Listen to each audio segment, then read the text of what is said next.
On this episode of the Oklahoma Breakdown, we jump right into football guys talking basketball and recap episodes 9 and 10 of The Last Dance and give our takeaways from the documentary.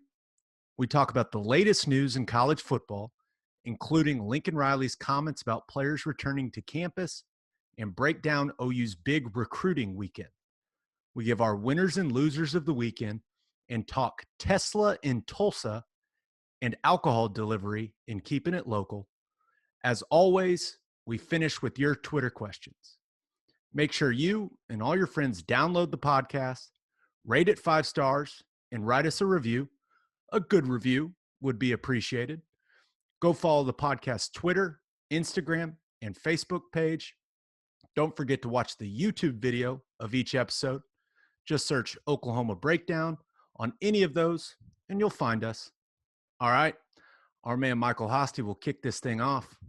It's time for the Oklahoma Breakdown.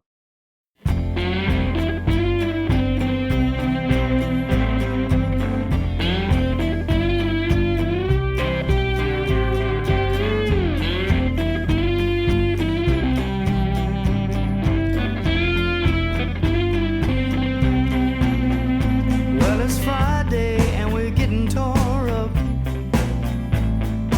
Down to the river in the back of Fred's truck. Remember I asked you, you said it was alright. Go get juice down by the riverbed tonight. So it's late now and It's a beautiful Monday, May 18th. Now recording this on Sunday night. We just watched the last 2 episodes of The Last Dance. It's over, Teddy. I know. What are we going going to do? do? What the hell are we supposed to do? Count down the days until the Mark McGuire, Sammy Sosa 30 for 30 comes on. I mean, that's about all we can do, right? I don't know about you, but certainly one of probably my favorite sports documentary I've ever seen. And tonight's episodes just kind of put a little cherry on top. I thought it was extremely well done. Clearly, I think we're going to be talking about this for a long, long time. But anytime an episode starts with the phrase, "Don't ever talk trash to Black Jesus," you know you're off to a hot start. Oh, my gosh, that was funny. Reggie Miller, man, I knew that they had always competed like crazy against each other, and I can remember it, but it was good to see some of those old clips, wasn't it? Reggie Miller, he's not the guy that you would ever think of as like a tough guy, you know, in the NBA, but he was fearless, man. He was fearless, and he tried to take it to Jordan a bunch of different times. So that was fun watching those guys scrap it up a little bit. Yeah, and clearly we are starting off this episode with football guys talking basketball because we know that everyone is here for FGTB. And that's a great point, Teddy, because I was thinking when Jordan was talking about how tough the 98 Eastern Conference Finals were, I assume if you were on that Indiana team, you were absolutely flattered hearing him say that. I mean, and I don't think that's an over-exaggeration. I think flattered is probably the best word. Anything that Jordan said positive about anyone throughout this documentary, I was fucking shocked because I didn't think he was going to say anything positive about anybody just from the mentality that had been established throughout this documentary. And all of a sudden he starts off with saying, yeah, that Pacers team, they were tough. And when it dawned on me that a guy, and he did what he did in the 98 finals against the Jazz, but when a guy scores 41 in a conference finals game and he's done the next year, like he doesn't play basketball anymore, it's hard to fathom when you think about what Jordan did in that playoff run in 98, and then all of a sudden, poof, he's gone. It's crazy. I mean, you know, and they were talking about it leading up. I mean, it wasn't like a surprise thing, right? It was talked about before the season even started, after they won their 5th championship, if they were going to do it again. So it was a farewell tour and everyone knew it. But as you heard Jordan at the end of it, he was wanting to go for 7. Can you imagine Michael Jordan being on your team, wanting to go for 7 with the same crew and being like, nah, it's just, money wise. It's just like, it's that part that's changed more than anything. That would never happen today. They would ride that team to the end. I mean, they would continue to sell out crowds, home and away, just for people to see them. It would be worth it money wise with that team. And just think of the fan response, right? All of a sudden you're winning all these championships, and then management and ownership are just like, yeah, we'll just blow it up. Fine. Well, I mean, you could, we'd all be like that lady in the Indiana stands just screaming our heads off with the Karen haircut. She's famous now, by the way. Imagine, if everyone is like, this is the farewell tour, this is it, it's over. And then, you hold your final press conference to say your final little, exit statements. And Jordan's like, that was fun. It was real fun. Why don't we go for 7? And I mean, can you imagine like what people would do? So yeah, that's the craziest thing, is that they blew that team up, and we're trying to blow it up for several years. It's crazy. One of the things that really stood out to me in episode 9 was Reggie Miller, like you mentioned, is specifically that famous game 4 there in the Eastern Conference Finals where Pippen misses the free throws, and then Reggie Miller 2-hand shoves Michael Jordan. But the one interesting thing about it is you never heard, and I don't recall, maybe I could be wrong, maybe a clip exists where Michael Jordan says, yeah, he pushed off. Right. I think Jordan respected the hell out of Reggie Miller for pushing the shit out of him and getting a good shot and hitting a game winner. I think, you could almost see it on Jordan's face after the game when they were showing the clip. It was like he had been out-duped. Yep. He had been outclassed, and that is not a guy that was used to getting outclassed. So I thought that was one of those moments where I was like, Jordan's not going to say it, but he respected the hell out of Reggie Miller in that moment. I mean, it's so smart. We always, whenever, I don't know, it's football wise, if you're throwing a fade route to the end zone on the last play of the game, or in basketball, someone's trying to go to the rim for a final layup or dunk to win it. The officials, what do they always do? They're going to let it play. You're going to get away with a lot more on that play than you will in any other play throughout the game. And Reggie said, that's what he said. He's going to put it on the officials. And I'm sure that Jordan had some things to say about that push-off post-game with his teammates. And, I mean, maybe there's some clips with him talking with the media. But when it's all said and done, we could probably go to the film room and find a million instances where Jordan did the same exact thing. Oh, for sure. And by the way, the final shot, what did you think of the push-off? Oh, that's not a push-off. And now, maybe in today's NBA, because Brian Russell, and remember, people, it's Brian spelled really weird. There's an O and a Y. It's not Byron. It's Brian. The guy is remembered for that shot, and everyone still gets his name wrong, which has to be incredibly infuriating for Brian Russell. But well, if someone's going to get your name wrong, it's whenever you get a shot hit on you. That's the good thing, that's right? That's a good point. Maybe he should have made a little more noise in his career and people would get his name right and spell it right. But the funny thing about that is Reggie Miller hits that shot and he's celebrating like he's won the game, and all of a sudden they look and there's time left on the clock. I will say one thing.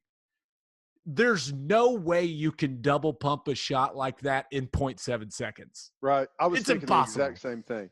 Well, there was a point in time when they came up with the rules on what you can do and can't with the amount of time left on the clock. I don't know when exactly that was, but they did kind of finally come up with that. But that's funny. That reminded me of Larry Bird whenever Reggie Miller hit that shot. It didn't change. Unfazed. That is the definition of unfazed. That was hilarious. That was probably my favorite part of the whole episode 9. Have you ever seen a human being look less excited in a game-winning moment? I mean, even Bill Belichick looks more excited than that. The only person I can think of who looks less excited in a massive moment is Kyler Murray's dad. That's the only person I can think of. He never cracked a smile at the Heisman Trophy celebration, at any of the games. He is as stone-faced as Larry Bird is. Yeah, I would say probably Bob Huggins also up there. I don't think I've seen Bob Huggins could turn that shot into an angry moment somehow. Yeah, he would be furious somehow, but very comfortable in his pullover always. I did like how it was bouncing back and forth between the 98 run and the 97 run. I think a lot of people, especially some young people that weren't alive when this was all going down, I think some people learned who the hell Karl Malone was tonight. Yeah. Yep.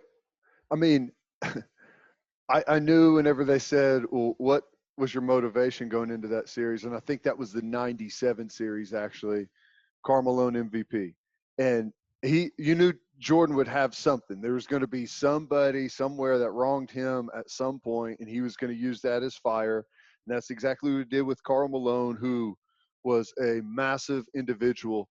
And I have forgotten how good John Stockton was. He's one of the greatest players that never gets mentioned. Just because he looks like an insurance salesman still doesn't mean he wasn't a hell of a basketball player. I mean, the guy is in the Hall of Fame, people. It's crazy. Put some respect on John Stockton and those short shorts. The guy could ball. I don't want to hear, oh, well, he would never be able to play in today's league. Go watch Stockton. He is a Hall of Fame player for a reason. He was an absolute baller. And they fit perfect together, he and Malone did. I actually wrote it down here whenever I was watching it that Stockton, when he was playing, looked like a congressman, and he still does. I mean, he looks like the perfect politician. And he looks, I don't know how old he was whenever he was playing in 98, but he looks the exact same age as he does now. Hasn't aged a day. Somehow it's pretty impressive. I think he's probably looked 45 or so since he was 18. That's probably the magic number for him.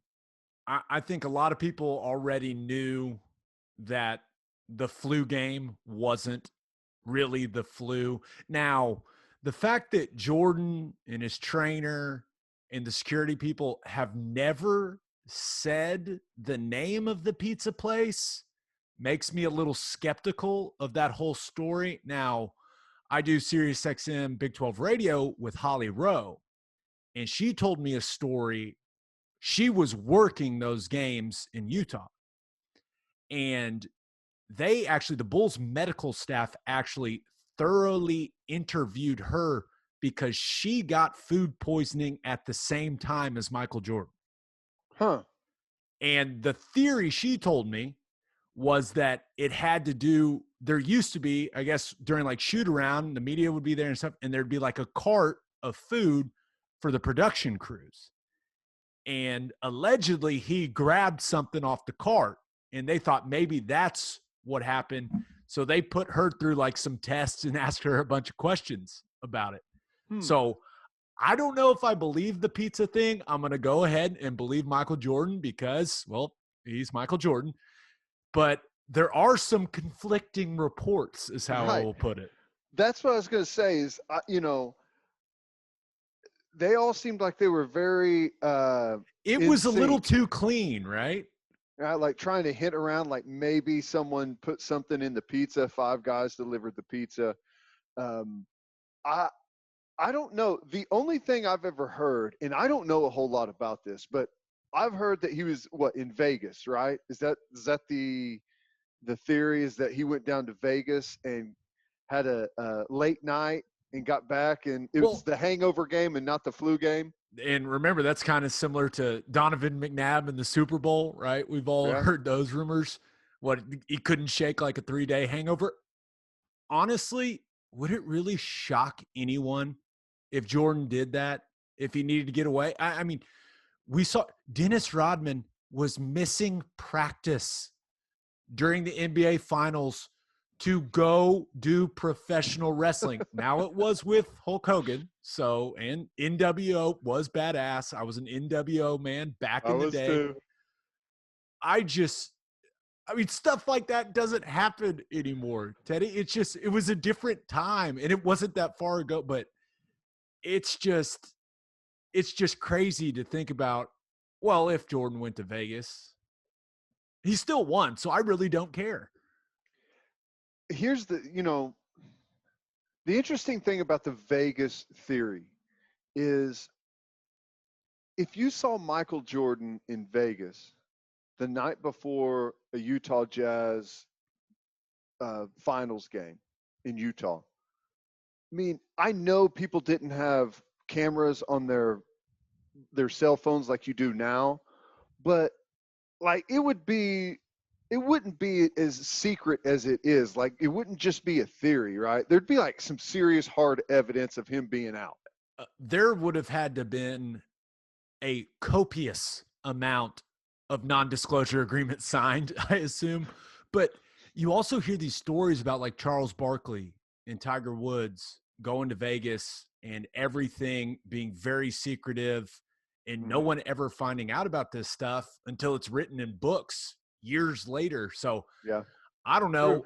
I'll go ahead and believe. I'm sure if he went, he wasn't hanging out at the casino floor at Caesar's Palace. Okay, he would have been in a different spot. I assume the casino came to Michael Jordan is probably the best way to put it. There was a bungalow or some sort of suite, just something absurd, and they probably just set stuff up in his room for him and everyone came to him. That wouldn't surprise me at all.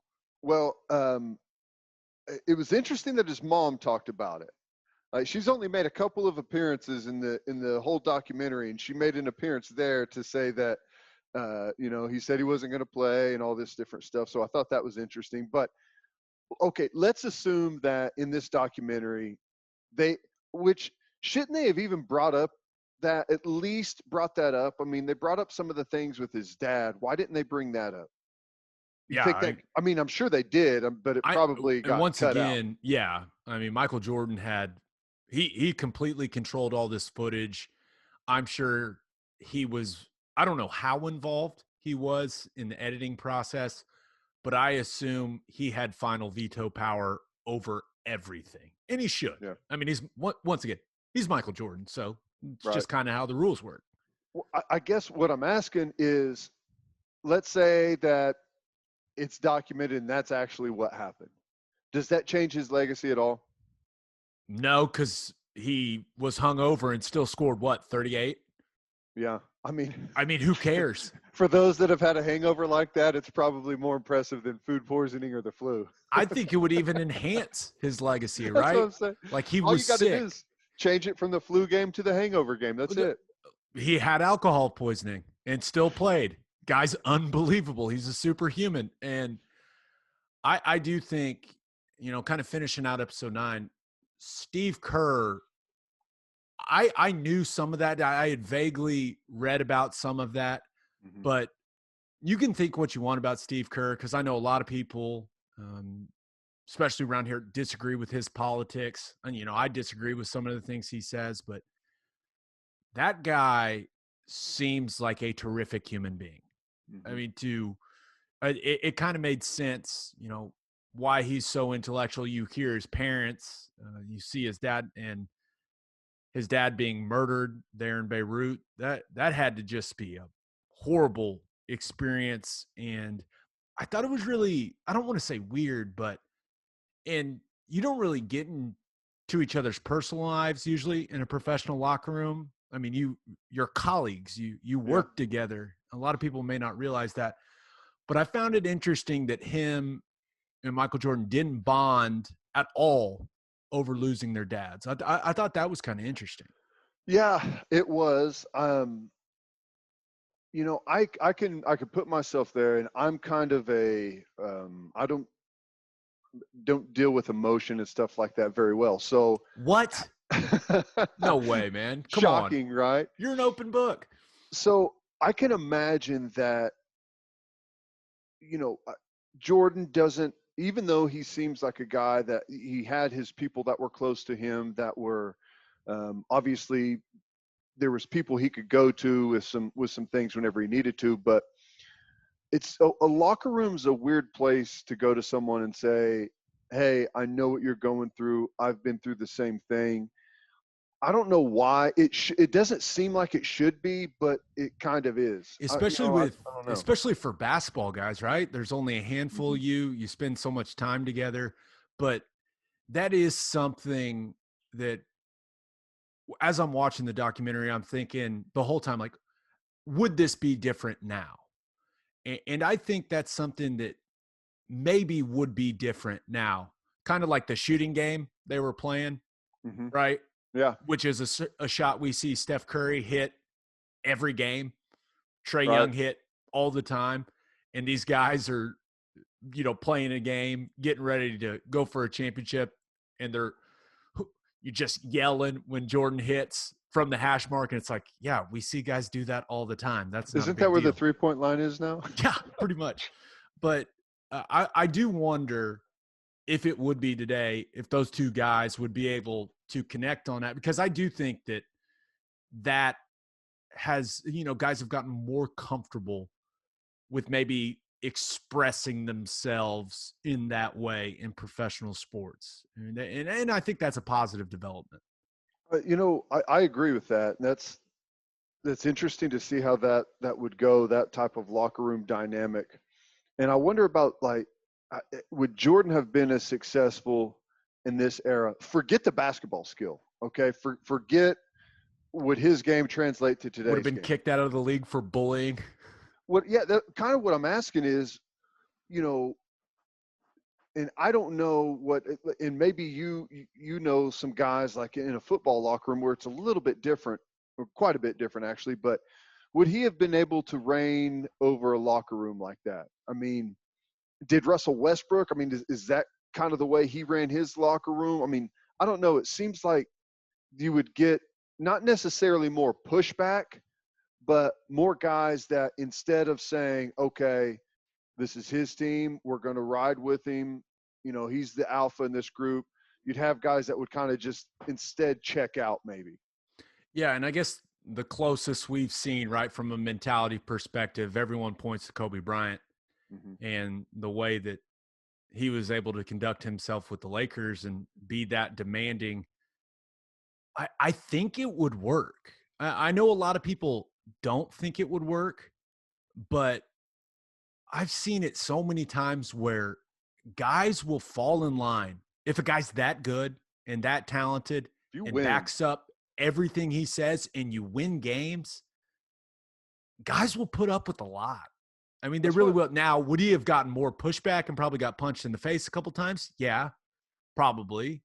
Maybe those guys get traded after that. I don't know. But Yeah. it would be interesting. And that's kind of one of my big takeaways from the documentary is how, if at all, will this change how we see teammates treat each other? Because you and I both see it when we're doing OU games or just watching, like, teammates certainly are nicer to each other, probably. And Jordan was a master at just giving these guys shit, right? I don't think everything was personal with him. I'm sure there was lots of great moments, but it will be interesting, the kids watching this documentary, because it's the most popular thing on the face of the earth right now. These 12, 13, 14-year-old kids, are they going to try to adopt that mentality? Because right now in youth sports, and I don't have any kids or anything like that, but I think that mentality has been phased out, especially at younger ages, where you're not supposed to treat people like that anymore in sports. Right. Well, I mean, I think part of the reason it's not like that anymore is because we're not coached the same anymore, right? And whenever it's not absolutely brutal coming from the coaches, then it's less brutal coming from the players, right? The players usually kind of mirror that ultra demanding demeanor on the team whenever it's coming from the top. And I know it's different in that case with Phil and Michael Jordan. Those guys couldn't have been two different types of guys that had a completely different a different way of approaching things. But whenever you're in an environment that it's brutal and it's tough, and that starts at the top with the coaching staff, it usually continues at the next level with the players as well. At least that's been my experience of it. Yeah, I'm with you. And sports are just different now. Now there's still, people are still playing the same games, but there has been a shift, even from when you were playing, Teddy. Yeah. There's been a big shift between with how people are supposed to treat each other on a team. And I think it's going to be really interesting 5 years from now when these kids that are 13 years old are going to college. Is there going to be this big wave of kids trying to adopt the Jordan mentality, trying to mimic what he did, similar to what we saw with Kobe Bryant? Now, I also think you just have to have part of that in you. Yeah. Now, clearly you have to be talented and great to treat people that way. You do. I mean, you can't be bad and treat people that way. People will not put up with it. It won't last very long. So I'm really, really interested to see if we see more of it, simply because of this documentary's influence. And maybe I'm thinking that this documentary will influence more people than it actually will. But I know that part of me was watching this going, man, if I would have just been a little more like that, maybe I would have played 10 years or something. I mean, there was a small part of me thinking that as I was watching it. Well, I mean, it is interesting to think about what the reaction's going to be. And I think if you go out and you have that type of confidence, you're that demanding of your teammates, and what episode was it where he said, if I never asked them to do something that I wasn't doing myself. And that's kind of like the way I look at it. If you go out and show that it means that much to you, you're that demanding, you're right there every second of the day, you're in the gym more than the rest of the guys, you're putting in the extra work, and you're starting to hold other guys accountable to that standard, I think that is a great way to conduct yourself. Is there going to be some chirping along the way? Yeah, I didn't see anything that was that bad. I've seen worse stuff in a locker room. Oh yeah. So that wasn't that bad for me. The worst thing I saw about Jordan through this is his inability to give anyone a good job that he played against or played with throughout, his entire career. That was. But Karl Malone comes on. Karl Malone finds him after every game. Right? They're going through these hard-fought finals, and Karl Malone, he comes on the bus after he just lost the finals, and he's like, yeah, hey, tell your wife I said what's up. It's like he was just a certain type of way. I don't think he was a big affection guy. Right. Yeah, I don't know. It's interesting, but I do think that youngsters that are still playing, maybe – there's a lot of pros and all the sports that are sitting at home watching this thing too, that are probably going to, I know we're talking about the young guys, but I bet there's going to be some guys, that are playing in the big leagues in whatever sport that are going to say, you know what, I need to rethink my approach. Especially if they've been a part of a bunch of losing teams, right? And they've been one of the best players. Yeah, that's a really interesting point. It'll also be interesting to see if any of these NBA guys will start rocking the khaki cargo shorts that Steve Kerr was donning on during his speech after hitting the game winner. Great Those speech, bad boys. Oh, what were better? What was better, the speech or the shorts? There's a three-way tie between the speech, the shorts, and the shades that all those guys were wearing. That were just so awful. There's some things in the 90s that were maybe will never be paralleled. Some of the sports, some of the music, in all different genres. There's all kinds of great things about the 90s, but the fashion can stay, right? The Oh, come on, flannel, man. 90s fashion was the flannel, best. gigantic suits that hang off of you like they're on a hanger, and the jorts that Steve Kerr had on. The cargo shorts for Steve Kerr were absolutely phenomenal. If you're going to give a speech that is that good, you can wear whatever you Wear whatever you please. I want. mean, I he love it. absolutely crushed that.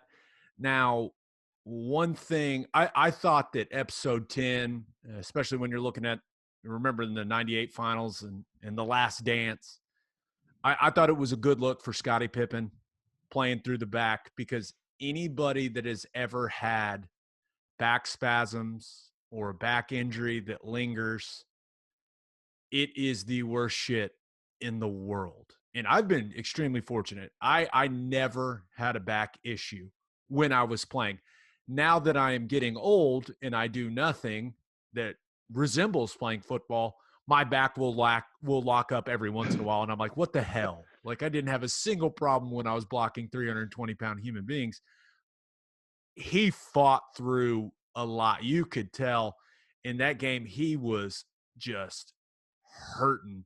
And I thought that was a good look. And that's something that, once again, we talk about the influence that this is going to have. There's going to be guys that are hurting and they're having back spasm, they're having pain. They're going to go, hey, Scottie Pippen did it. I got to do it.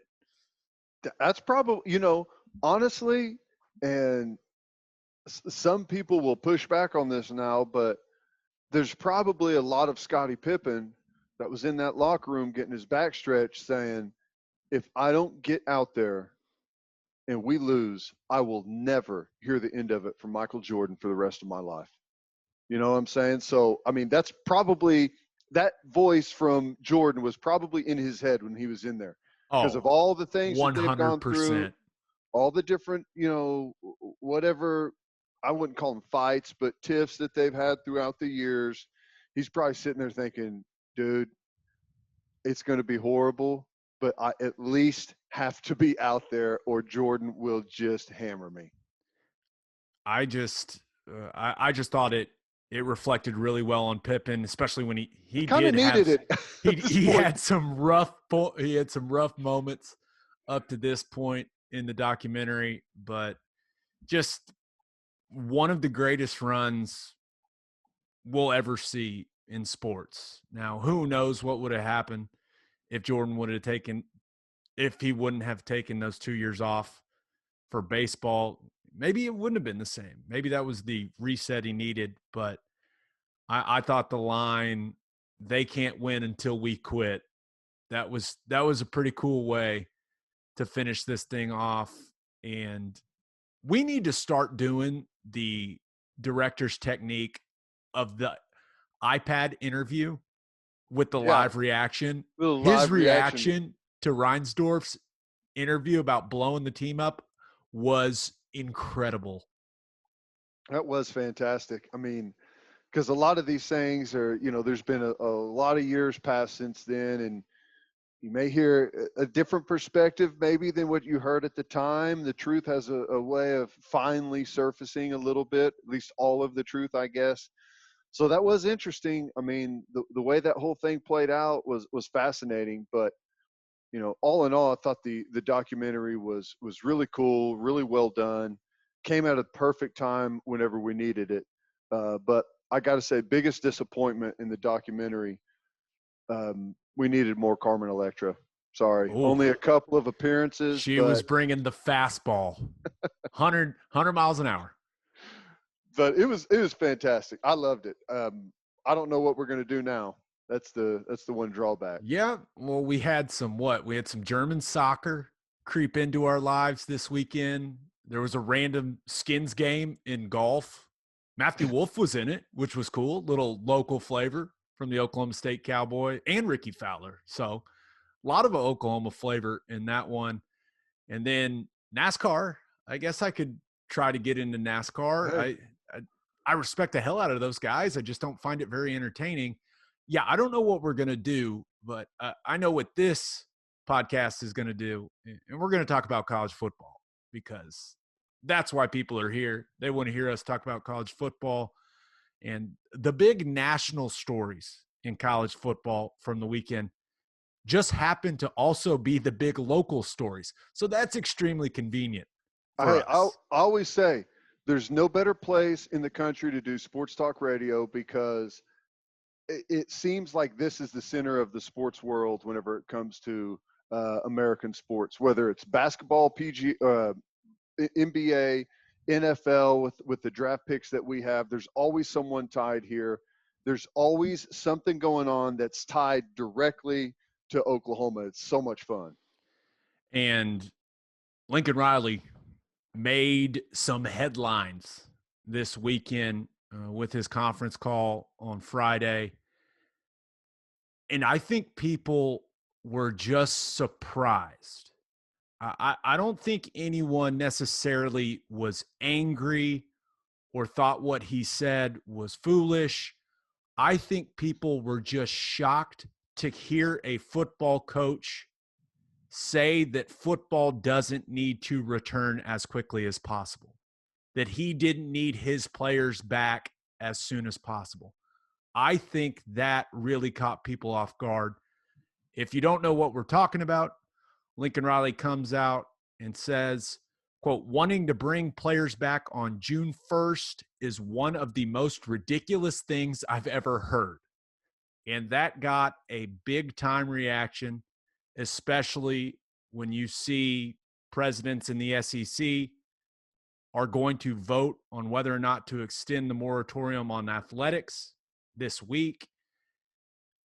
I think people just couldn't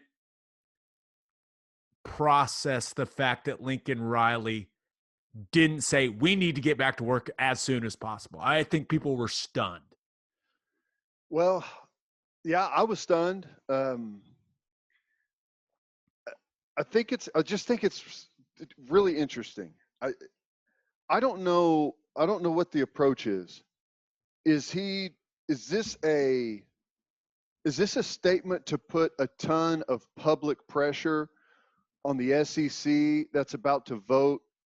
Because the last 3 years we've played an SEC team in the college football playoff, and the last thing we want is the SEC getting back and being with their players and having an advantage over us that we don't have. Is that what he's doing? Is he trying to apply some public pressure there? Are you saying this man is playing 3D chess and not just checkers? Because it just doesn't really make any sense to me, because like the players are at home now. They're working out now. I mean, someone's got to explain to me why it's safer to work out at a Gold's Gym in Dallas than it is to work out at the workout facility at OU. It's an empty campus. So I think his general thought process is we need to wait as long as we can before bringing these guys back. And I don't think it's necessarily the thought is, hey, the campus is safer, which if you have them all tested when they arrive and they've got top flight medical care and, really clean facilities to work out in, yeah, they clearly can make the argument that campus may be safer for the players. But just seeing the proposed protocol that Major League Baseball laid out made me realize that this thing is not as simple as a lot of people think it is. And I do agree with Lincoln Riley. I think it's the intelligent approach. It may not be the most popular approach. It may not be the most football guy approach, but he made it clear that he wants to gather as much information as possible before bringing their players back. And I think that's the smart thing to do. I also think that college football coaches, some of them at least, they want to buy as much time as possible so that they can see what some of these other teams or leagues are doing. Like, let's not forget, we've got the NBA right here in Oklahoma City. Mm-hmm. They're not back in the facility. And that's 15 guys. And they're professionals. Now, they also have a union, which college football players do not. That's the big difference. Like Major League, I gave up on Major League Baseball a long time ago for them playing. The players don't want to play. They want a year off. I mean, they've basically decided that. I mean, I can't say all of them have decided, but a big enough group of them have decided that so late. I'm just going to take this year off. I made $30 million last year. Let's just take the year off. I mean, there is not going to be any proposal Major League Baseball brings out that those guys are going to agree to, in my opinion, at this point. Yeah, and it was, it was an interesting week when it came to news from Major League Baseball, where the owners come out and say, hey, if you guys get those prorated salaries you want, if we play any games over 82, what I think they would lose like $640,000 a game or something like that is the figure that the owners put out there, because there would be no fans. And clearly the gate is very important. But yeah, I think Lincoln Riley took that position because he has gathered some information with the meetings he's had with the leadership at the University of Oklahoma. And I think, and we've seen this before, they are going to be cautious. They are. Now, they are modeling everything. Joe Castiglione has talked about it. They are putting plans in place for all kinds of different scenarios. But I also don't think it's a bad look for recruiting for Lincoln Riley to say what he said.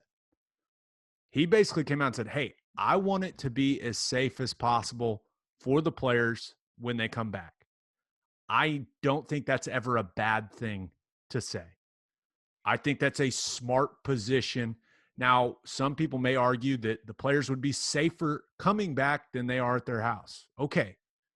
But as long as Lincoln Riley is putting the message out there that, hey, this is for the players, I'm doing what's best for my guys, I'm always going to support that position, Ted. Yeah, I mean, it is an interesting thing to think about recruiting-wise, how that would factor in, because, one kid's parents may say, well, Lincoln Riley was wanting to do what's best for the player. And another kid's parents might say, well, it's clear that the Big 12 doesn't want to get back out on the football field than the SEC does. It means more in the SEC. It just means right? more, baby. So I don't know. That is an interesting thought, but I don't know. I guess my question is, what's not the most ridiculous thing? Like, okay, if they vote, they're going to bring them back June 1st. That's the most ridiculous thing ever. Is June 14th?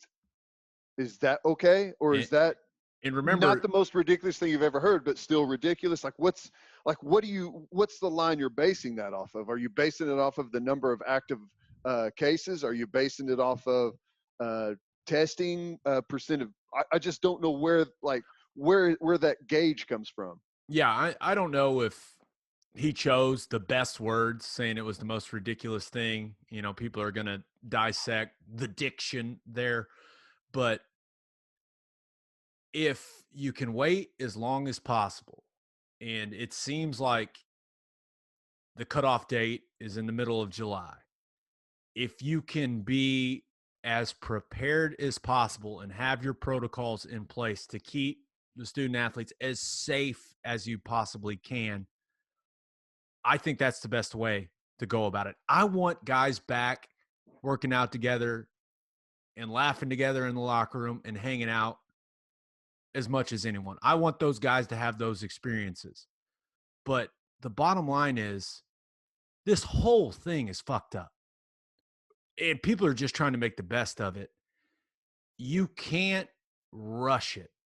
That's my fear, is that if you rush it and you don't have all the protocols in place and you're not as safe as you possibly can be, then something bad can happen and we could start all over. And that would be horrible. this is kind of what we've talked about before with college football. You know, I've got my ideas of the direction I think they should go. Someone else has different ideas the direction they should go. The problem is there's no unifying voice in the NCAA. I think what Lincoln ultimately wants, not only is it safe, but it's fair, is the NCAA to come out and say, here's the day you can report. This is whenever you can report. You have to, and here's the safety requirements that you need to meet to be able to do that by this date. And if there was a voice like that, then we could all say, okay, we feel good about this. We feel like it's going to be safe, and we feel like it's going to be fair because everyone's going at the same exact time. But unfortunately, we're not going to get that. Yeah, we don't have that leader in college football. And Mark Emmert, remember, he already came out and said, the NCAA, we're not doing that. We don't want that problem on our hands. One interesting thing to think about. We mentioned that college football doesn't have a union like the NBA, like Major League Baseball. If these kids ever wanted to unionize or do something similar, this is the ultimate leverage position for them. If they want to get more rights as student athletes, round up all those nerds at Stanford and Northwestern and all these smart schools, and they need to start talking, and they need to get something out of this. Because, although we would think the risk going back to campus with how nice, strength and conditioning facilities and training facilities and all the, safety precautions that are going to be in place, they're still assuming some risk for no compensation. Now, there's some people out there going, well, they get their scholarship paid for it. We all know that they're worth more than that. So I am going to be keeping my eye out for a couple of those nerd football players that realize the leverage position they're in right now. Oh, coach, you want me to come back? You want to earn that salary? Well, you're going to have to give us a little something, NCAA or University of Oklahoma or something. I will not be shocked when that happens. Actually, I would be shocked if that doesn't happen, Ted. Yeah, that's true. There is some truth to that, but unfortunately, the position that they're in right now, a lot of schools. Well, we saw Bowling Green had to cut. They cut men's baseball? Was it Akron that had to cut? Men's golf, men's tennis, and women's? They had to cut 3 sports, and they're not the first, and they're not going to be the last because of all the lost revenue. There's going to be the football players say, you know what, we're going to unionize, and this is what we need before we come back, and the athletic directors are going to say, well, okay, we just had to axe baseball because of that. Another week, okay, there goes men's and women's basketball. It's all your fault, football players. Clock's ticking. Your track buddies got about, I don't know how long before that program's gone. So, I mean, Oklahoma is, most athletic departments are not like Oklahoma. No. Right? Where you've got coaches that coach there for a lifetime, where you've got tons of wins and beautiful facilities, and the money seems like it's never going to stop coming in.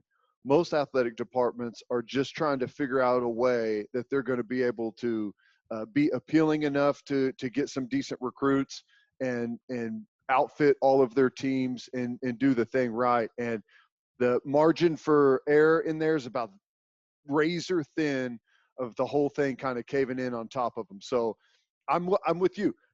It wouldn't shock me if they saw this as an opportunity to have some demands about what they're going to require to come back. Some kid from Duke is going to do it, I'm telling you. But, I mean, this is an interesting time for that. It could be great. It could be terrible. Yeah, and it's just I got no idea what's about to happen in these next couple of weeks. I just know one thing. I'm going to keep continuing to make decisions in my life to try to ensure that college football gets played. I'm just going to keep doing my part. That's all I can do. Control myself, control what I can control. And that's me and my family. And hopefully everyone does the same so that we're kicking off late August, early September. Now, Teddy, there was a lot of excitement in the state of Oklahoma this weekend. A lot of stuff was reopening. People were out and about. The weather on Sunday was Beautiful. unbelievable. And so was some of the things that happened in recruiting. And I'm going to start with our friends in Stillwater because, well, frankly, I have a very soft spot for Oklahoma kids. And I love when Oklahoma kids stay in the state of Oklahoma, even if it's with Oklahoma State. I don't care. I love when the best talent in this state stays home.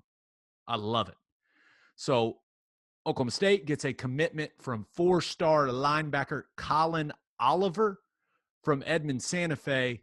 And all of a sudden you start thinking about these kind of hybrid defensive end linebacker guys that are coming from Edmond Santa Fe. You've got Colin Oliver now, who's going to join Trace Ford unless something changes for Oliver. Still a long way to go to the finish line.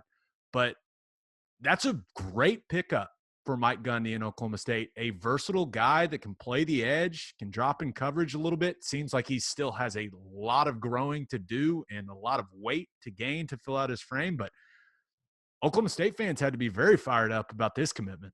Well, there's no doubt about it. Whenever you think about the Big 12 and the way these offenses operate, you've got to have tremendous edge players, guys that can do multiple things, can rush the passer, can play the quarterback run game whenever it's zone read to play the last gap there on the line of scrimmage and play the quarterback to the sideline, can drop back into coverage and maybe have to go up against a slot receiver that's really nimble or a big tight end like a Stogner, and be able to tackle physical backs and fend off huge offensive linemen. So the edge players are absolutely critical. If you don't have good edge players, you don't have anything defensively in this league. So to pile up on those guys, that's a good thing. You're going to have to do that. One question about Colin Oliver. You think he'll be able to set the edge on GT counter when Lincoln Riley runs it 35 times at him? Well, that's going to depend on what they tell him to. I had to. I'm sorry, Oklahoma State fans, but I just had to. It's still bothering me. I still can't believe it. Hey, you know what? Some things in football change. There's no doubt about that, but some things don't. And if you don't have a contained player and all you have over on one side is a 4-eye and then a guy on the outside shade of a slot wide receiver and there's no one in between that's going to be bad. It's going to be bad news. Let's see if they fix that this coming year. If not, we're going to run for 500 yards on them. Well, I'm sure that the Oklahoma State fans and the coaching staff, they don't want to think about that. They just want to be fired up that Colin Oliver is committed. He looks like a good player. And once again, I'm all for the Oklahoma kids. So when you see a guy from Edmond Santa Fe, a wolf, he's staying home in the state of Oklahoma. That's a good thing in my mind. Now, something that is also a really good thing, 5-star wide receiver Mario Williams commits to Oklahoma out of the Tampa area. He chooses OU for now over Bama, Florida, LSU, and Georgia. So we're talking heavy hitters that Lincoln Riley wins over. And it seems like he's going to play baseball too. I mean, Skip Johnson was fired up throwing things out there. And this is the Kyler Murray effect. It really is. I think that Skip Johnson and Lincoln Riley, what they were able to do with Kyler Murray, it opens the door for any baseball football combo guy. Oklahoma just might be first on your list. And there's some really talented baseball players that play football, but they feel like they have to choose. I mean, you can go through, especially quarterbacks, just like Kyler Murray. I mean, you can go some other in-state guys. Remember, Brandon Whedon went and played pro baseball before he played quarterback at Oklahoma State. We can go back to Chris Winkie, right? A guy like that at Florida State. So I watched Mario Williams' highlight tape. I don't think he's going to be a baseball player. I think that guy has some serious football talent.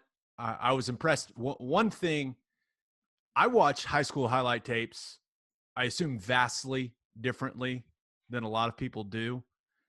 I don't want to see the plays where he just runs by everyone and catches a 75-yard touchdown pass in the air. I want to see him operating in short spaces, tight quarters. And this guy's ability to take short completions and do something with it afterwards is what got me excited. He's clearly got the speed, right? But the elusiveness and the acceleration after the catch and the ability already, even at with a slight build, to break tackles. This guy, and I hate when we comp people to someone, but when I watched him and I watched everything I could find about him, he looks a lot like Jalen Reagor to me. And that's a guy that just went in the first round of the NFL draft. Mm-hmm. So I think he has got some serious big-time ability. Now, you just got to hold on to him. Yeah. I thought it was a couple of things that I thought were really interesting. As a 5-star wide receiver, you know, a 5-star, they only award, you know, each publication only awards like 25, 30 5-stars a year. Not many. It's an elite group.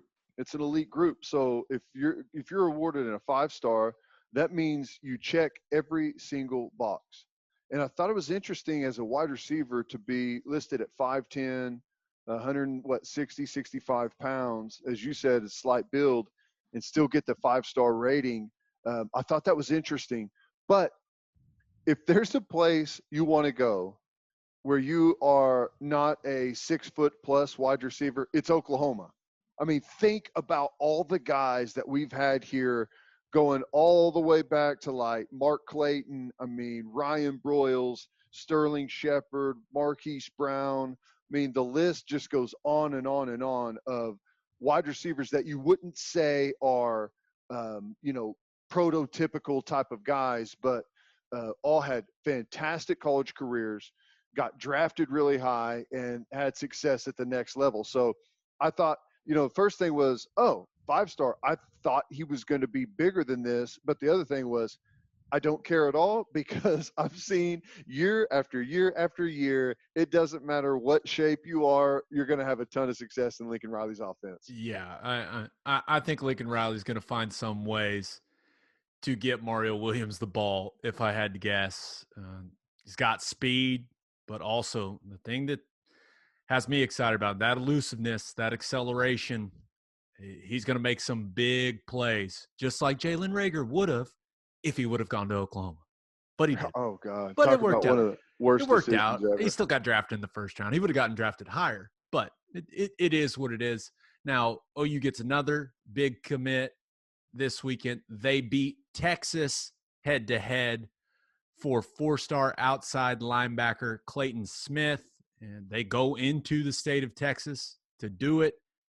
This is a solid win for your boy Alex Grinch, Teddy. These are the type of athletes that Oklahoma needs. These are the type of athletes that Oklahoma fans have been begging for on the defensive side of the football. Now, I watched everything I could find on Clayton Smith. He clearly can add to that frame. I think he can be exactly what you want when it comes to a hybrid defensive end linebacker type player. But the one thing that stood out to me, and the reason I think Alex Grinch probably was able to pluck him out of the state of Texas, this guy has a motor. Mm-hmm. And that is all that Alex Grinch preaches. You can make up for so many mistakes if you just play hard. And I think even though this is a really highly rated kid and he's the number 1 linebacker in the state of Texas, I just like the effort the kid plays with. And I'm sure that's the number one thing that jumped off the tape to Alex Grinch and his staff. Yeah. I'll tell you what I think is just fantastic right now. Clayton Smith from Texarkana, obviously a 4-star kid. He's got a massive frame, and he's going to grow into that. You know, he's listed at 6'4", 220 pounds. And you know that this time a year. I know something about gaining weight in college. It can happen quickly. Well, I mean, he's going into his senior year in high school, and he's 6'4", 220. I mean, the kid, by the time he steps foot on OU's campus, he could be 250 pounds. I mean, that's the type of frame he's got.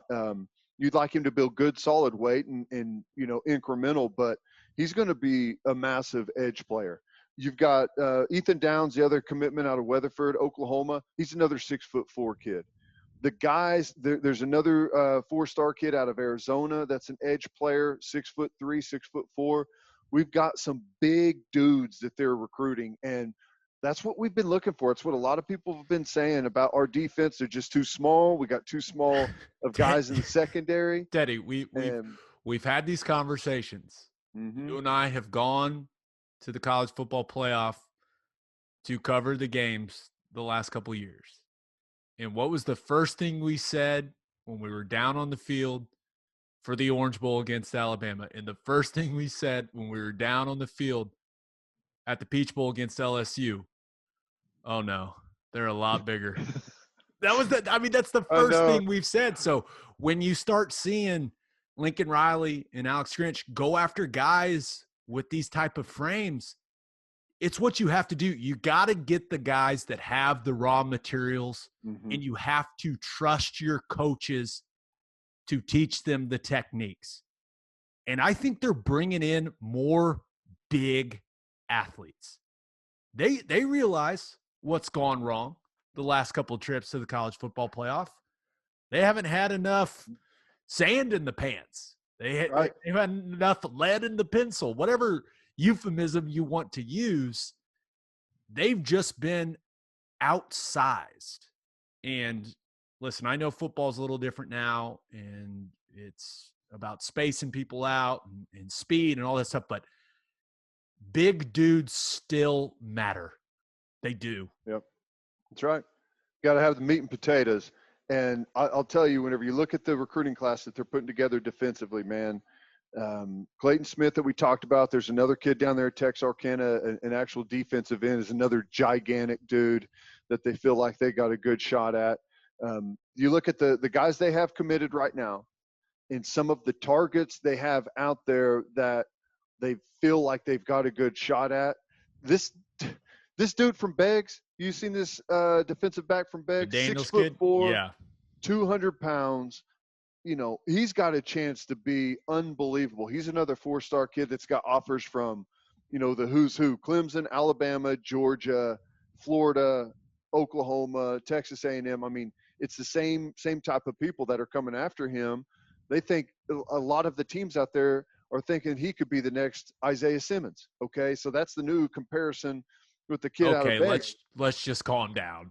Well, I think it's more that I'll believe that when I see it. Well, I mean, how many people are 6'4", 240 pounds, run 4.3? I mean, there's one person that can do that. But his name's Isaiah Simmons. Right. The thought though is the body type is, what's everyone trying to do? They're trying to get more versatile, where you can have edge guys that can do more. You can have edge guys that can run with vertical routes in the slot. I thought what Venables did with Isaiah Simmons was a bit too much, putting him back and playing deep thirds and different stuff like that. I thought it was just gimmicky. But the point is, you want body types that, can play every different position, big enough, fast enough, strong enough to be able to cover people, to be able to beat offensive tackles, to be able to tackle physical running backs, to do everything type of guys. And that's kind of the mold that this kid's in. So, the inside backer Stutzman out of Florida, he's a 3-star kid, 100% guarantee he'll be a 4-star by the time he signs here at OU.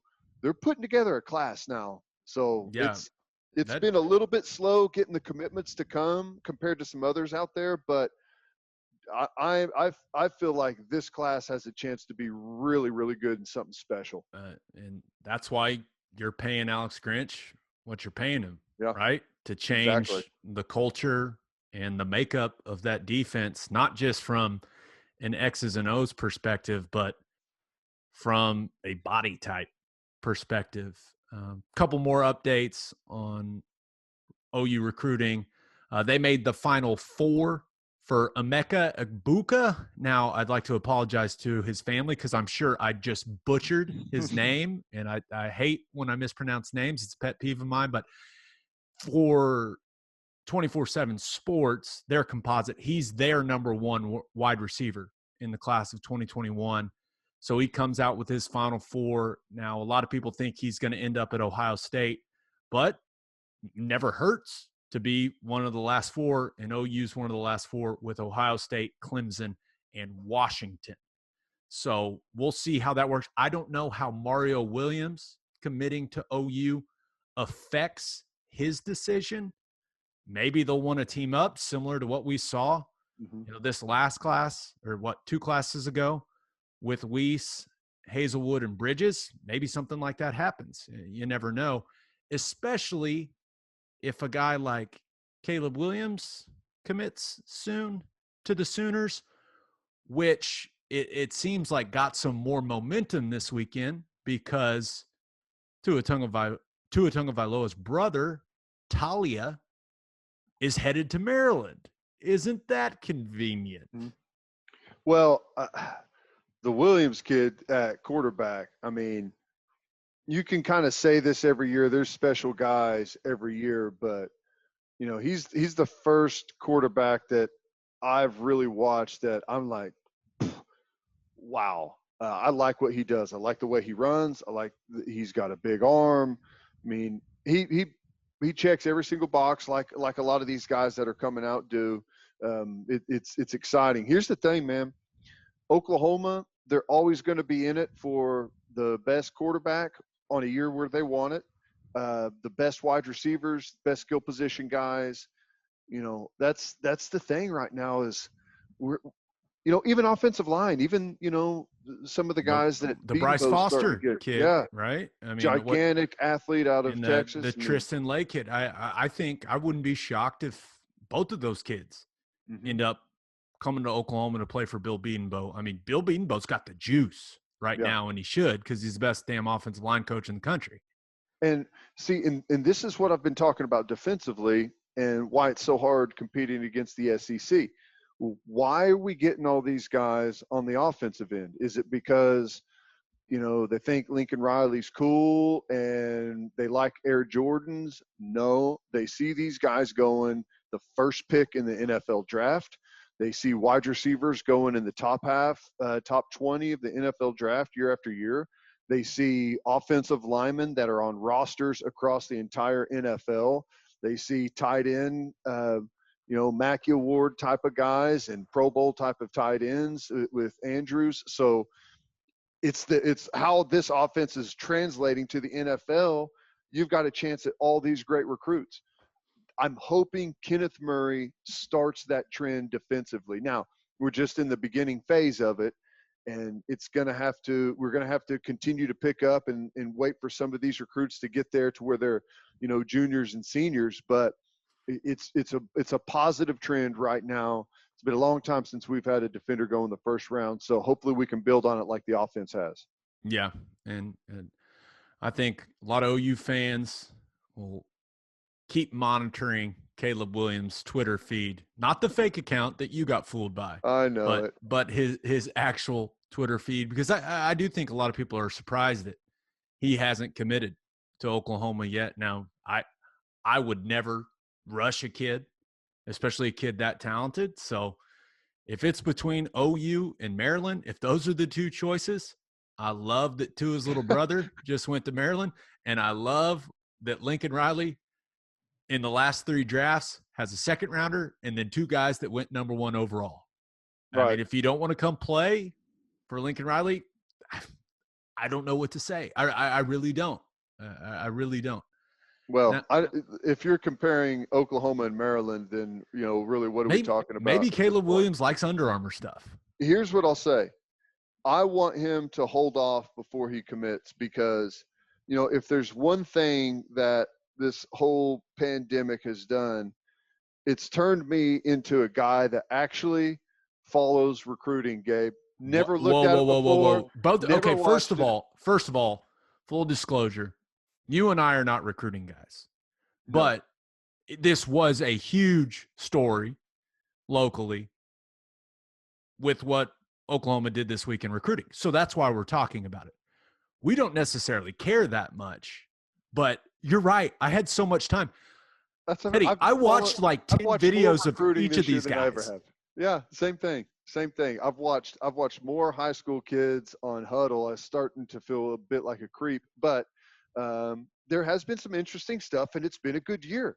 So that's why I say to the Williams kid, don't commit yet. We need things to talk about, Gabe. Oh, I feel you. Don't pile them all up at once, is Right. what you're saying. Okay. Spread this thing out. Yeah, spread it out. Spread it out.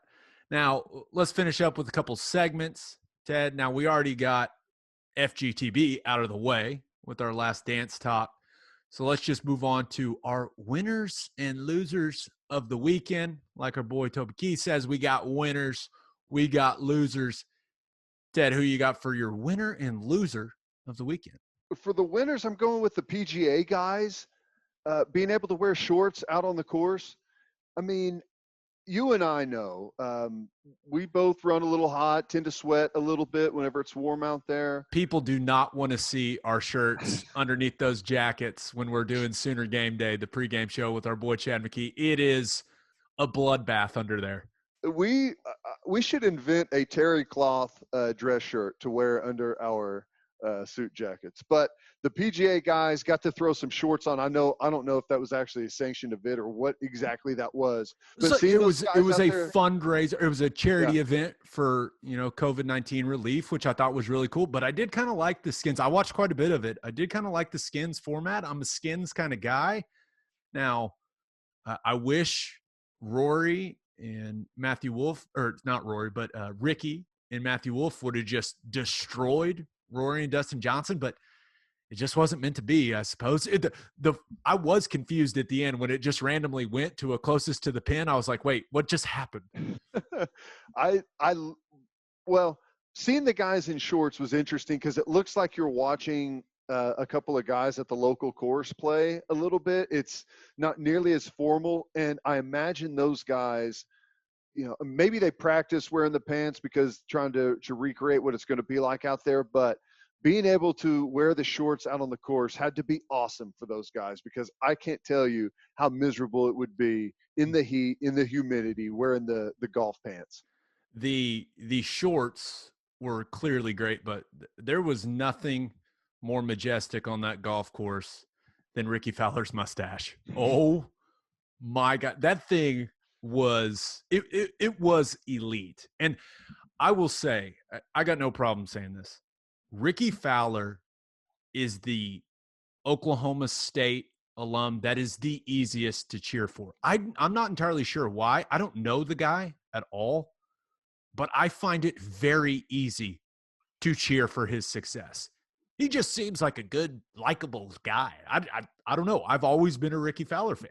Always. There's some guys in the PGA that I pull against. Very few that I pull against, but there are some. I pull against everyone if Tiger's hunting there at the end of the day on Sunday. But other than that, I usually don't care. And Ricky's one of the guys that I just don't care. I mean, I think he's enjoyable. I think he's entertaining. But, man, does he need to get it done in a major. So yeah, that's at this point, he's made a ton of money. He's got a ton of endorsements. I guess the major thing's really the only thing you can say bad about the guy, because I've never heard a bad thing about him as a person. Same. Yeah. Now, absolutely a lot of people may say some bad things about Matthew Wolf's golf swing. All I know is I saw that dude drive the ball like 360 yards today, and don't change anything, buddy. Just keep doing you. Do your thing, man. It looks like an unfolding lawn chair, but it gets absolutely beautiful results. And there may be something, it's interesting you bring that up. I've never heard anything bad about Fowler either. Everyone loves him out on the tour. I've heard a bunch of bad things about Tiger. I've heard a bunch of bad things now about Jordan. Yeah, there's a Is there bunch a of correlation there? well, two guys win a lot. Yeah. Mm-hmm. Are you looking for some sort of other correlation I'm possibly? just saying nice guys finish last, maybe. I don't know what I'm saying, but I'm just saying. For my loser, you touched on this earlier, and I just kind of He's danced not around it. finishing last. Ricky Fowler's making a shit ton of money golfing. I think he's doing fine, but I see what you're saying. Okay. Good guys finish somewhere other than first. I danced around this when you brought it up earlier because I had to bring it up. The lady from behind the Pacers bench or at the Pacers game in With the the last Karen dance. haircut. Is With she the your loser? She's my loser because some lady somewhere was watching this documentary tonight and thinking, this is going to be fun. We get to come to the conclusion of the last dance. It's been fun so far. Let's see where it ends. And then they start talking about that Pacers series, and she probably says, "Oh my God, I was there.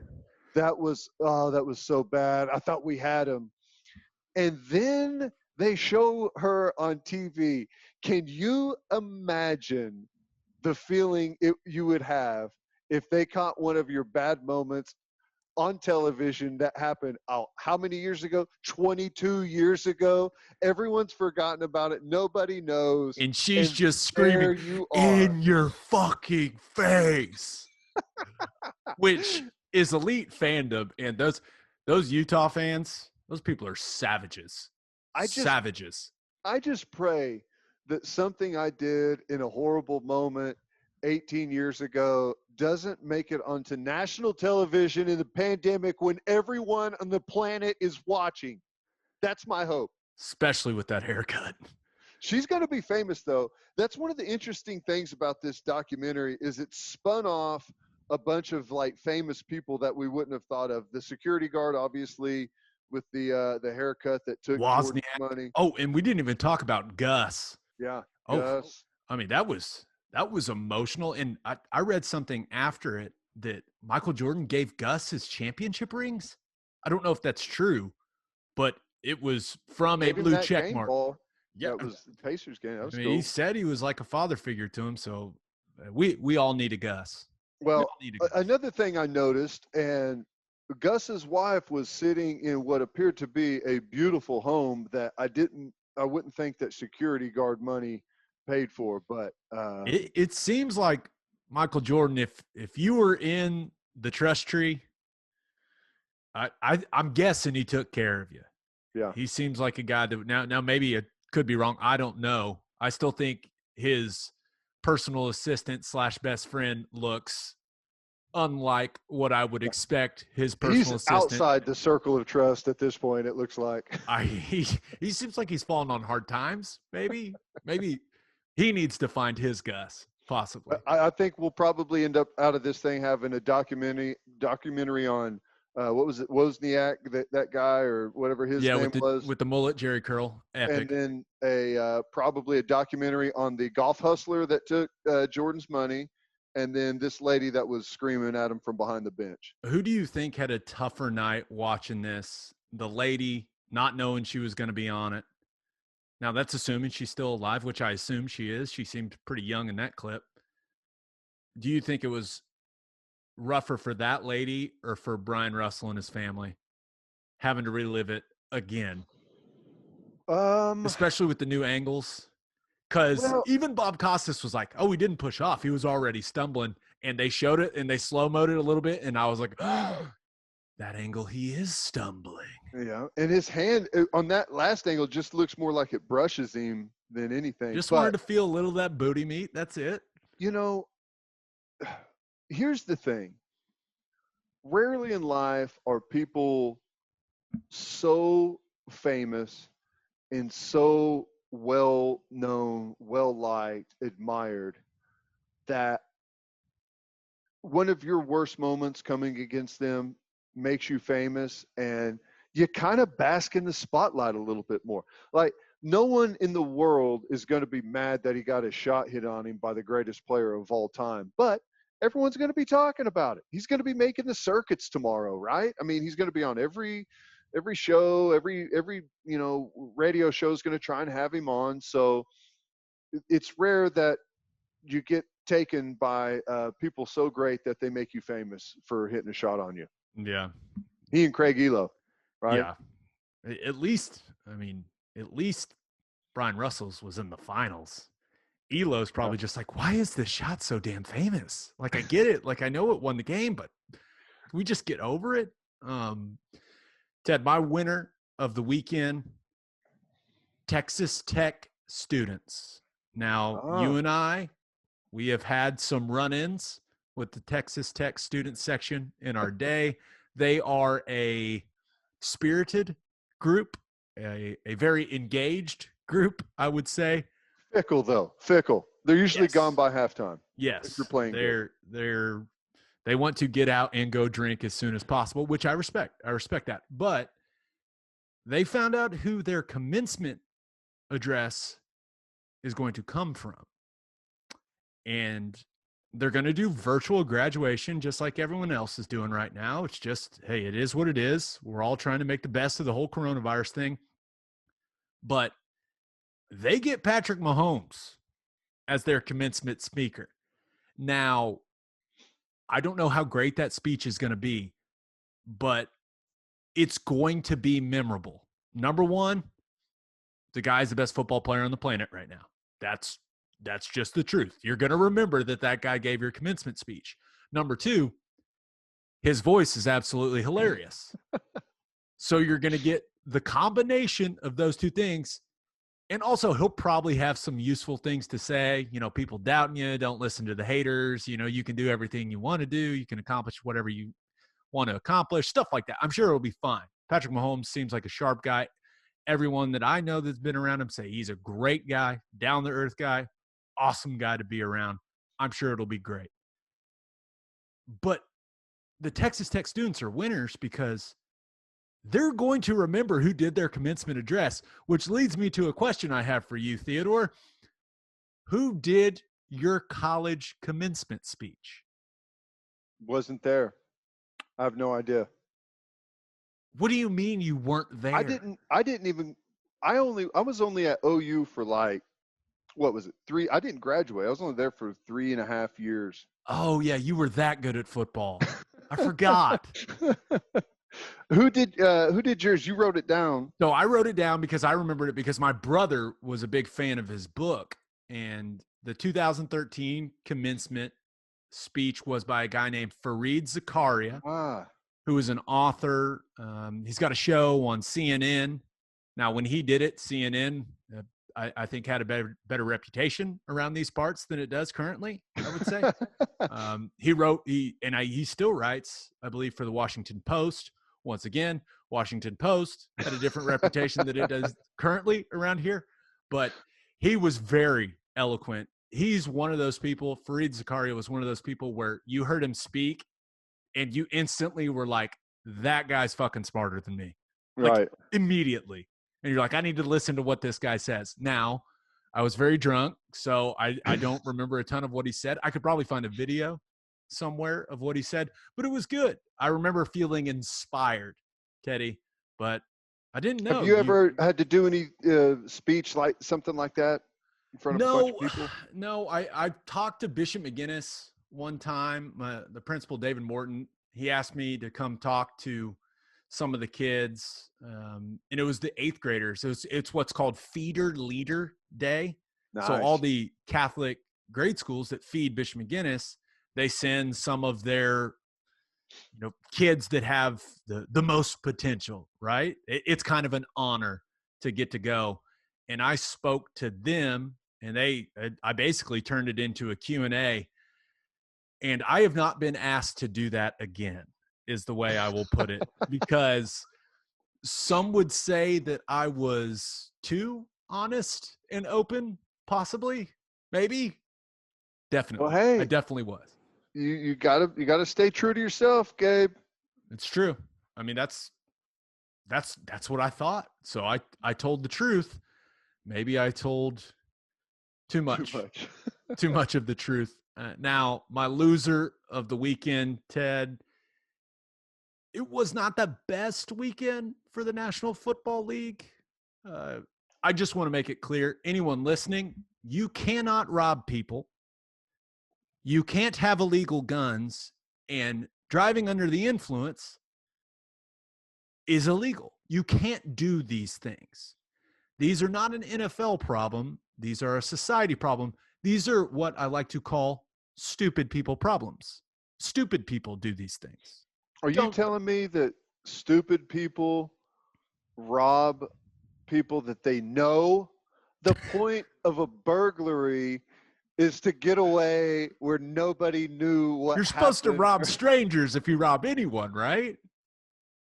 But my loser of the weekend, more specifically, Ed Oliver. Now, you had a great rookie year. You're productive. You are pulling a trailer that's got a dune buggy on it, and you're drunk while you're doing. Anybody that's ever pulled a trailer behind a truck or an SUV knows it is not that easy. You have to have a lot of practice doing it. The fact that you were so drunk doing it and so bad at it that someone on the road in the state of Texas, it's not like this happened in New York or California. This is in Texas where shit's a little different. You were driving so badly that you got a DWI. I just don't understand. First of all, you got so much money. Take an Uber. Just take an Uber. I guess I may be difficult to find an Uber that'll take your dune buggy. But I don't understand stuff like this. It's just, it doesn't make sense to me. And I just hope this isn't a result of the trauma that he went through when Major Applewhite wouldn't let him wear that jacket on the sideline. I know, it's a good point. Maybe that's it. It's a good point. He's really sticking it to Major Applewhite, showing him who's the bigger man now, isn't he? I like thinking about this from Buffalo's perspective. You drafted him in the first round. What was he, like number 9th pick overall or something like that? Early. You drafted him with a top 10 pick. Are you more upset that your top 10 pick defensive lineman is out driving a dune buggy? Or are you more upset about the DWI or the firearm that he had illegally? Oh, man, I completely forgot about the gun.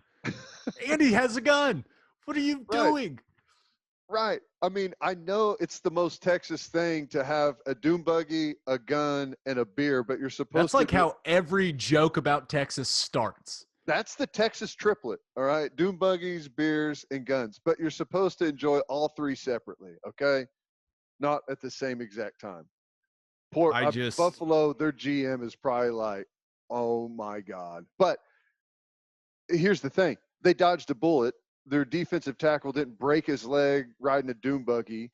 He didn't, wreck the car or, something horrible happened with the gun. So as bad as it is, I mean, at least he's in one piece. I just don't understand. I don't understand the details of that story. I was reading them going, really? I mean, really? Well, the first one you referenced, who is set to make $2 million in a season and robs some people for a couple grand? I can't wait for all the details from that story to come out. I know it sounds like both guys turned themselves in, bonded out maybe. I want all the details. It sounds to me like they don't rob those people unless there's going to be a ton of money there. And there was. Like some of the amount of money these people had on them cash-wise, sounds like they were robbing a bunch of drug dealers. And typically, if you rob a bunch of drug dealers, they're not going to call the cops. But someone called the cops, and here we are. I don't know much. I grew up in Nichols Hills. I'm not going to pretend like I grew up in some rough streets. But robbing drug dealers seems like a bad idea.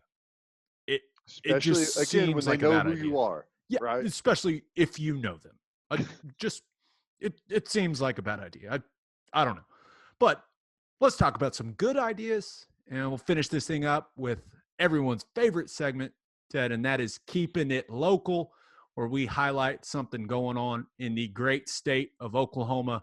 And we have a couple great stories, and we'll start first in Tulsa, where the rumors are swirling.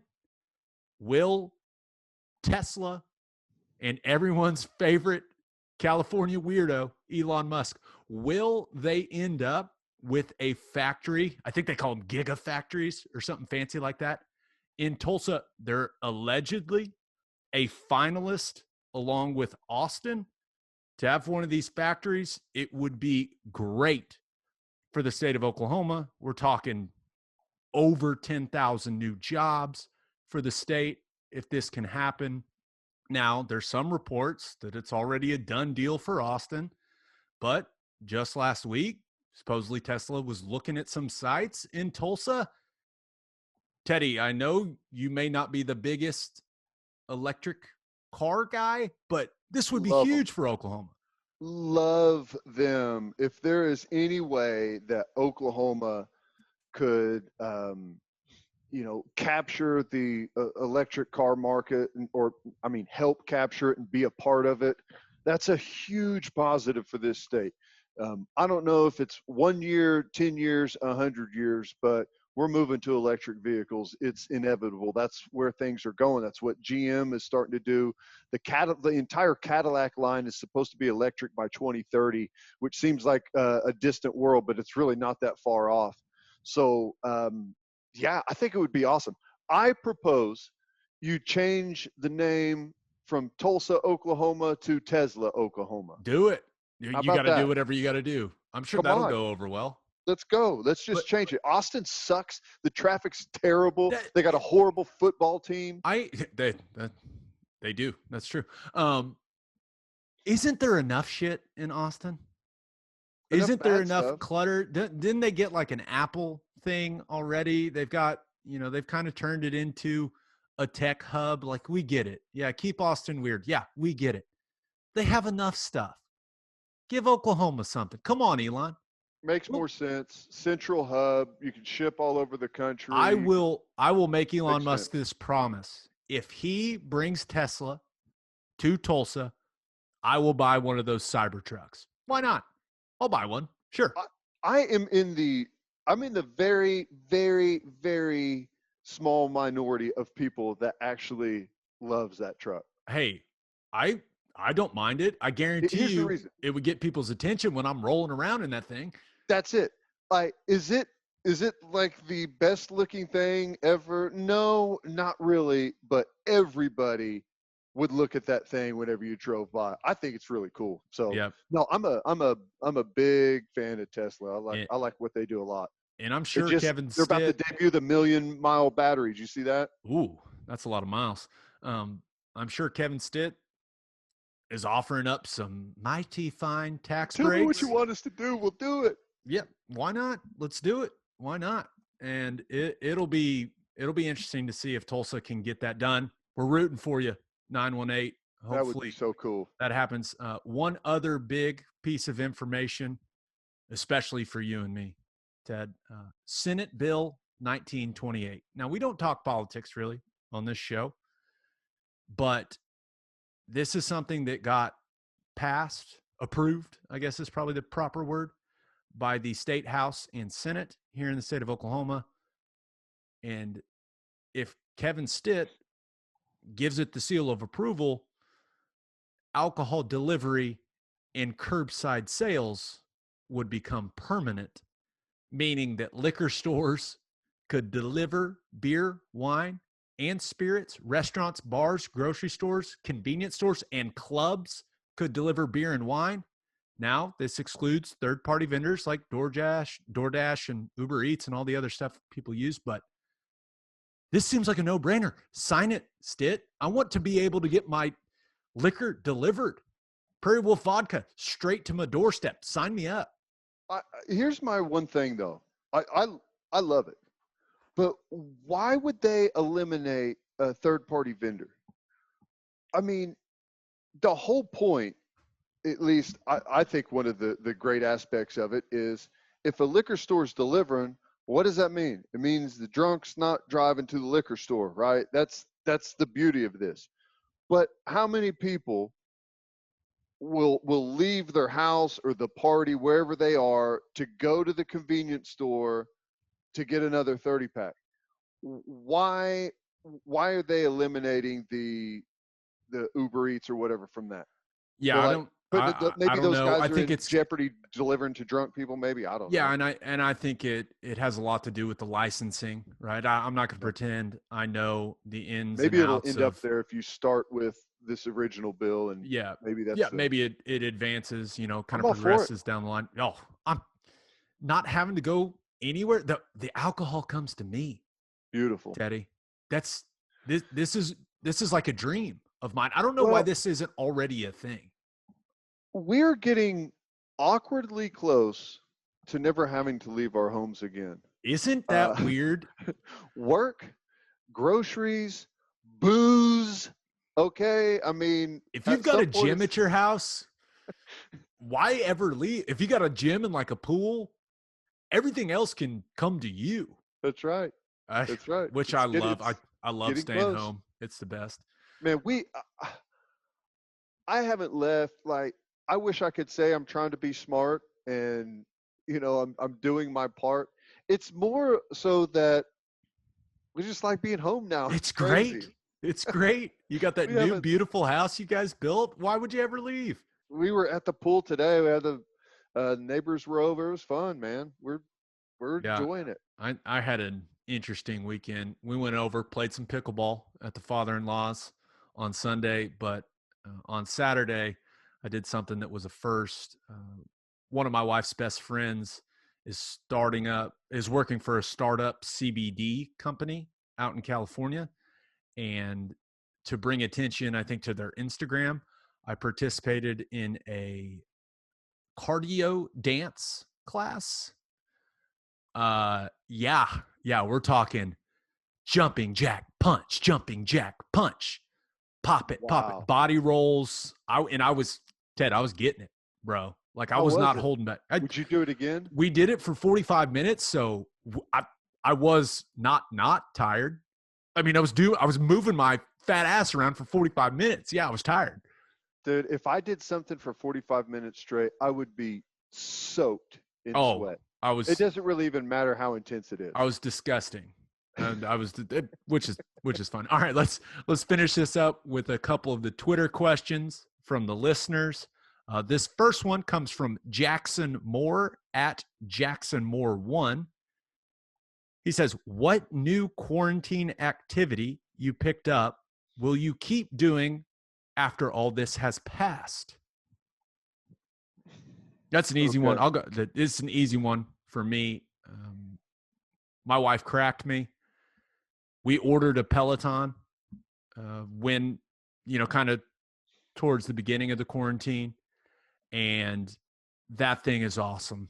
It's awesome. My knees feel good. My hips feel good. It's so low impact.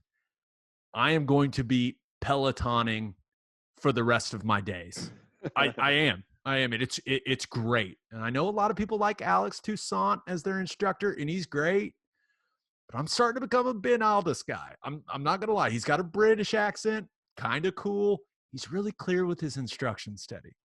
This is way too much detail. The answer for me, I will be Pelotoning in the future for sure. That's something I didn't do until quarantine.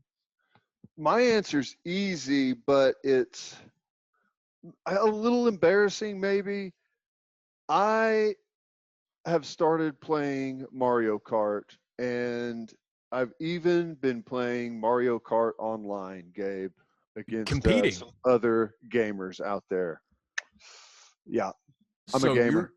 You're playing online Mario Kart against other adults?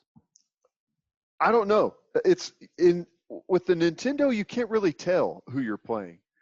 I'm guessing some of them are adults. It's probably a decent mix. Is there a mic function where you can talk to the other players? No. Dang it. I know. I would Part of me pay was upset about that. The other part, I was kind of happy about it. I would pay good money to get the audio of you talking trash to like a 13-year-old kid. Oh, Gabe. There's no way I would ever get upset and cuss at a video game ever. That's not me. I've seen you play your son in video games. It's a knockdown drag out. You're ruthless, man. Oh my gosh, it's fun. It took me forever. I got destroyed whenever I first started playing online, but hey, I'm actually pretty good now, man. Mario Kart. Hey, never would have thought. Keep working at it. I believe in you. Our last question comes from Blake Capshaw at Blake8T3 on Twitter. He says, since both of you were Oklahoma high school players, who was the best player you ever played against in high school? Ooh, that's a really tough question. My brain immediately goes to a Millwood team. We played my sophomore year. They had several D1 guys, but they had a guy named Gerald Jones who played quarterback for them. He went on to play at Tennessee. He was an absolute athletic freak in high school. And it was a productive player in college. Didn't do as well as we all thought he would. But that team, that same Millwood team, also had Gil Roberts on it, who played wide receiver for Millwood. He ended up running the 200 meters in the Olympics. Wow. So to say he was fast is quite the understatement. And then probably the most successful guy from an athletics perspective that I played against in high school, Dallas Keuchel was Bishop Kelly's quarterback.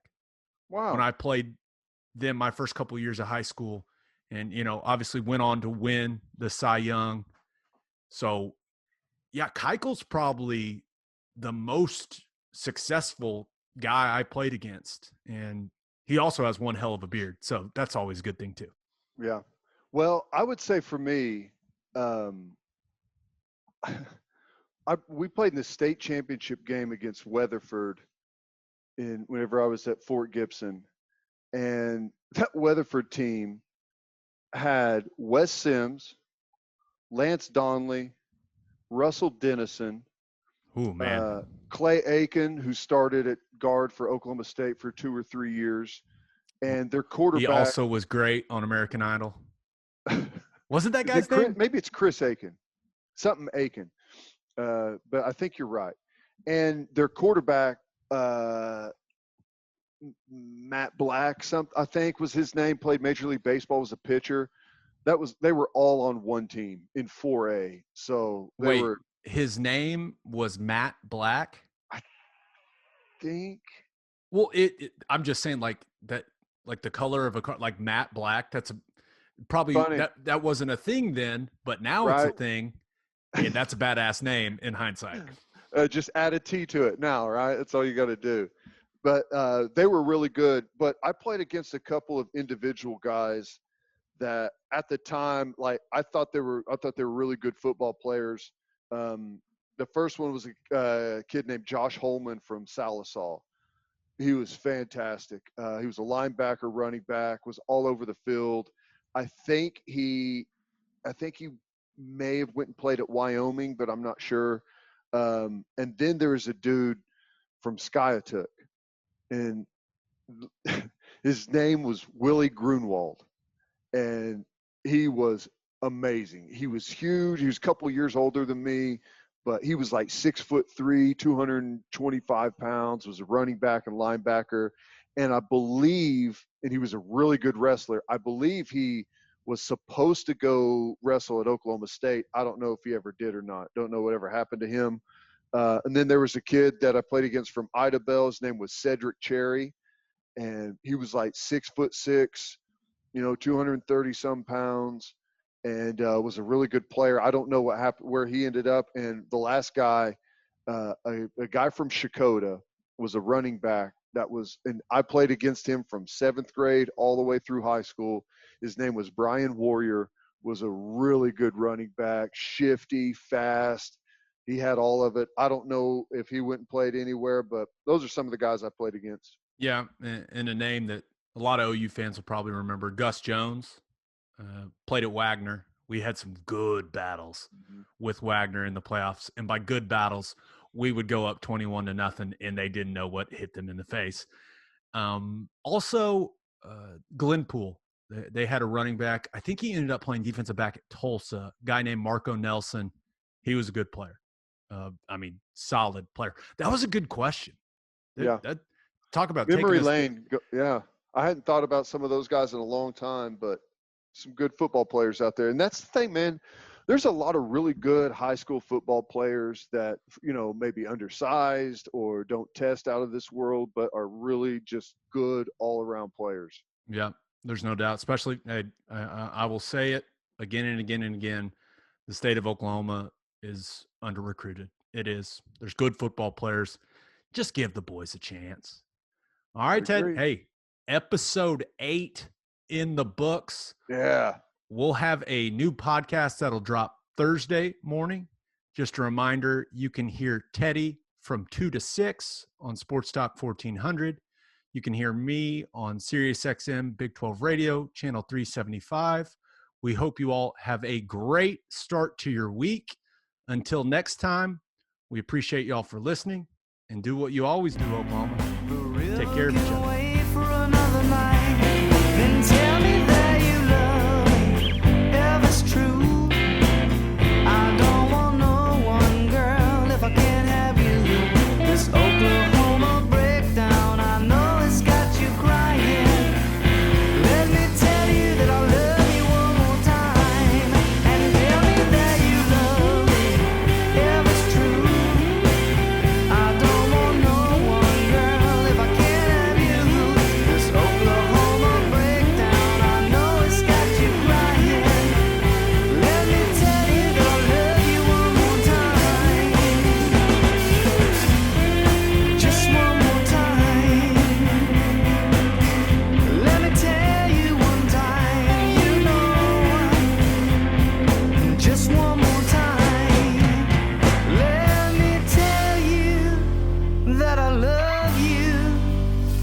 Just one